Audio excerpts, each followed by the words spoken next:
Olá, nesse momento eu vou trazer um ensinamento para vocês falando sobre o sermão profético que está escrito em Mateus no capítulo 24 a partir do verso 1, que diz assim: Tendo Jesus saído do templo, ia se retirando, quando se aproximara dele os seus discípulos, para lhe mostrar as construções do templo.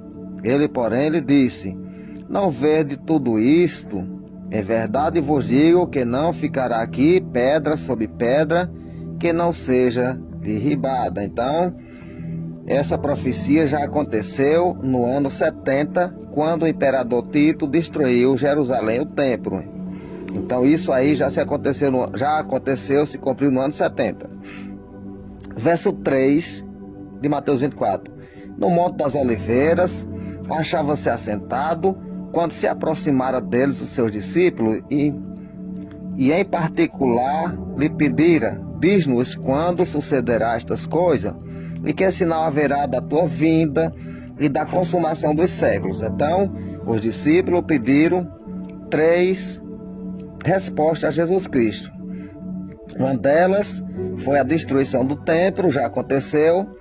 O sinal da vinda de Jesus Cristo, Jesus vai falar aqui no sermão profético, e também o sinal do fim dos tempos.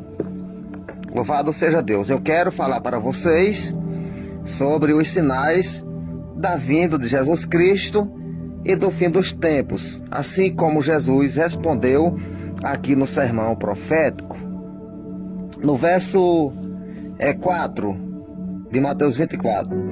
E ele respondeu: Vede que ninguém vos engane, porque virão muitos em meu nome, dizendo: Eu sou o Cristo, enganarão muitos. Certamente ouvireis falar de guerra e rumores de guerra. Vedes, não vos assusteis, porque é necessário assim acontecer, mas ainda não é o fim. Então, rumores de guerra, notícias de guerra, Jesus falou para eles que não ficasse assustado, porque não seria o fim. E verdadeiramente não será o fim, porque nunca deixou de existir guerra e rumores de guerra. Louvado seja o nome de Jesus. Verso 7. Porquanto se levantarão nações contra nações, reino contra reino, e haverá fome e terremoto em vários lugares. Então, reino contra reinos já se levantaram muitas vezes, fome e terremoto já aconteceu em vários lugares. Verso 8. Porém, tudo isto é princípio de dores. Isso são princípios de dores. Verso 9. Então, sereis atribulados e vos matarão. Sereis odiados de todas as nações por causa do meu nome. Então, isso aqui já se cumpriu. Jesus falou para eles que eles seriam odiados e seriam mortos. Então, eles já foram mortos. Uns decapitados, Pedro crucificado de cabeça para baixo, Tiago foi decapitado. Infelizmente, todos os apóstolos tiveram as suas mortes. Louvado seja Deus. Então eles já foram perseguidos e mortos. Verso 10. Nesse tempo muitos hão de se escandalizar, trair e odiar uns aos outros. Isso, escândalo, traição e ódio nunca deixou de acontecer. Verso 11.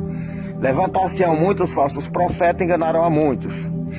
Verso 12. E por se multiplicar a iniquidade, o amor se esfriará de quase todos. Aquele, porém, que perseverar até o fim, esse será salvo. Então, aquele que perseverar até o fim, esse será salvo. Quando se fala de fim, não se fala do sinal da sua vinda. Eles perguntaram: que sinal haverá da tua vinda e do final dos séculos? Então, quando fala de fim, já não é sinal mais da sua vinda. Aquele que perseverar até o fim será salvo. Louvado seja Deus. Então, tem que haver uma perseverança até ao fim para poder ser salvo. Daí vai alcançar o final da grande tribulação. Quem perseverar até o fim, ou seja, o final dos tempos ao fim da sua vida, esse será salvo. essa perseverança nós podemos fazer uma aplicação para nós no tempo de hoje, para aqueles que já foram no passado, que perseveraram até o fim, e aqueles que vão perseverar na grande tribulação até o fim. Então, quem perseverar até o fim, esse será salvo. Ele não dá um tempo individual. Daí vem para todo mundo que perseverar até o fim. Quem perseverou até o fim da sua vida no tempo de Jesus foi salvo. Quem perseverar até o fim no nosso tempo, nos nossos dias, será salvo. E quem perseverar até o fim na grande tribulação também será salvo. Verso 14. E será pregado este evangelho do reino por todo mundo, para testemunha a todas as nações. Então virá o fim. Então, aqui já não fala mais do sinal do arrebatamento, da sua vinda. Aqui já se refere o fim dos tempos. Aqui já se fala de fim. E será pregado este evangelho do reino por todo mundo, para testemunha a todas as nações. E então virá o fim. Daí vem o fim, quando este evangelho do reino for pregado a todo mundo e em todas as nações. Este evangelho do reino só será pregado a todo mundo e a todas as nações na falsa paz, juntamente com os últimos 3 anos e meio da grande tribulação. Este evangelho vai ser verdadeiramente pregado a todo mundo e a todas as nações na falsa paz, no período da grande tribulação, porque todos os crentes que não subirem no arrebatamento da igreja, juntamente com os familiares dos crentes que não eram crentes e não subiram, e as 2 testemunhas, os 144 mil de Israel, todos eles pregarão este evangelho do reino a todo mundo e por todas as nações. O evangelho vai ser pregado com força na falsa paz, porque ali todos aqueles que conhecem a palavra de Deus, eles entendem e sabem que verdadeiramente o fim é aquele tempo. Então eles não terão mais medo da morte, não temerão mais a morte, e pregarão a todas as nações, seja decapitado, seja mortos de qualquer jeito. Porém, os crentes daquela época, os convertidos da grande tribulação, eles não amarão as suas vidas até a morte. Eles pregarão o evangelho com força.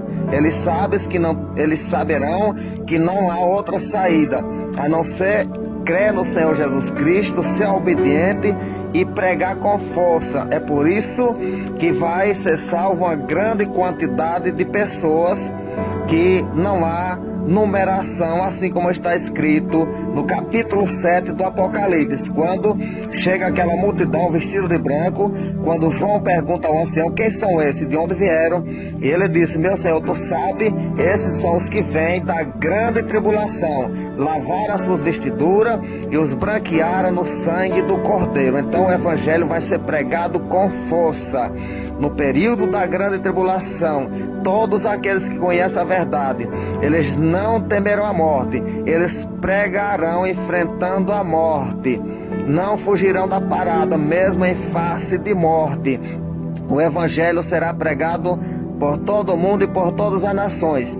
Aonde os crentes não puderem entrar, entrarão Moisés e Elias, porque a Bíblia nos revela que quem quiser fazer dano àqueles 2 profetas, sai fogo da boca deles e consome os seus inimigos na hora. Então, nesses países que é proibido entrar o evangelho, e os crentes não poderão entrar porque serão mortos, Moisés e Elias entrarão, e quem vier fazer mal morre queimado, porque sai fogo da boca e mata os seus inimigos. Mas eles passarão por cima, pregarão o evangelho, e só serão mortos no final do seu ministério, no final dos 3 anos e meio da sua pregação, quando a besta que vai surgir do abismo vai fazer guerra, vai matar, e eles passarão 3 dias e meio mortos na praça de Jerusalém. Então eles só morrerão quando a besta que surgiu do abismo fazer guerra e matar aqueles 2 profetas. Então, daí é o tempo que o evangelho será pregado a todo mundo